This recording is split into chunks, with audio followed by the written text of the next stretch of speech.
ඊළඟට ඔයාලා නෙගටිව් කරන්නේ කවුරු හරි පර්සන් කෙනෙක් නම්. ඒ කියන්නේ කවුරු හරි ඉන්නවා කවුරු හරි නැහැ. මේ වගේ වෙලාවෙදී අපි නපා නෙවෙයි යූස් කරන්නේ. අපි යූස් කරනවා න පර්සන්. ඒක පාවිච්චි කරන්න පුළුවන් තව විදිහක් තමයි පර්සන් න. න පර්සන් න.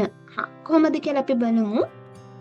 මෙතන හොඳට නෝට් කරන්න. මෙතන බ්ලැන්ක් එක තියෙන්නේ න පර්සන් අතරමැද. මෙතන බ්ලැන්ක් එක තියෙන්නේ පර්සන් න එකට පිටිපස්සේ.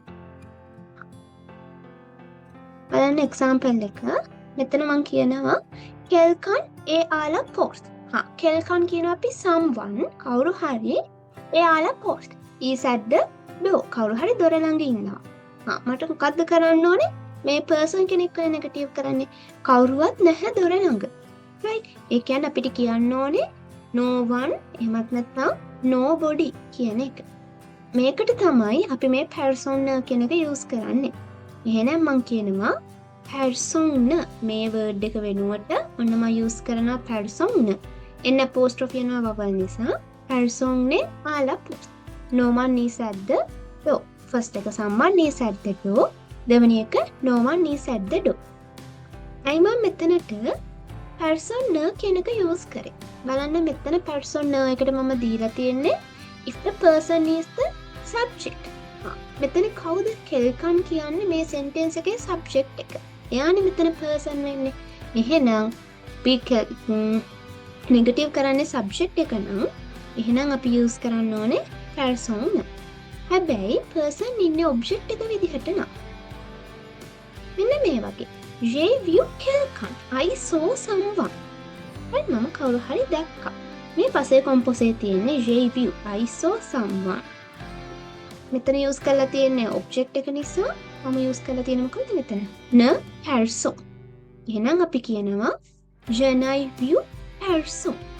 න කියන verb එකට කලින් මෙතන දානවා person. right?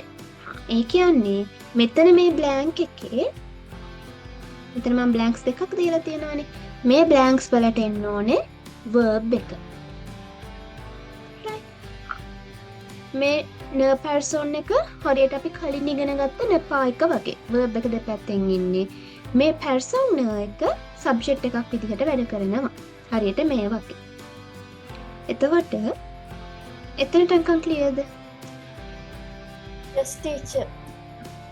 එතකොට මෙතන එක දෙයක් මතක තියාගන්න ඕනේ if there is a auxiliary verb and a past participle. ඒ කියන්නේ පස්සේ කොම්පොසේ හරි අපි පස්සේ ඉගෙන ගන්නවා conditional past මේ වගේ දේවල් ඉගෙන ගද්දි මොන හරි ඒත්‍ර අවුව එක්ක past participle එකක් යනවන්න. ඒ වෙලාවේදී the person comes before the auxiliary verb and after the past participle. මෙන්න මේ වගේ. right?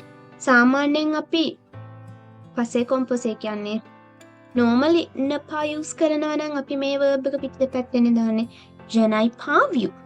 මෙහෙමනේ කියන්නේ.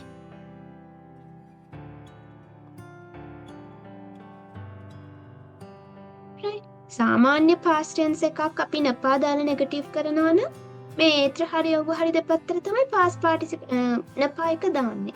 හැබැයි න person වගේ එකක් use කරනවා නම් මේ දෙන්න වෙන් කරන්නේ නැතුව ඒ දෙන්න දෙපැත්තෙන් තමයි න person දාන්න ඕනේ. මේකෙන්නේ න person එක විතරයි. right? නපා එක නෙවෙයි.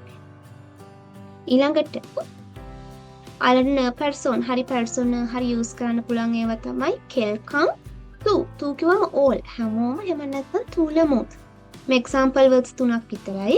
මේ වගේ words එක්ක ඔයාලට person දාලා negative කරන්න පුළුවන්.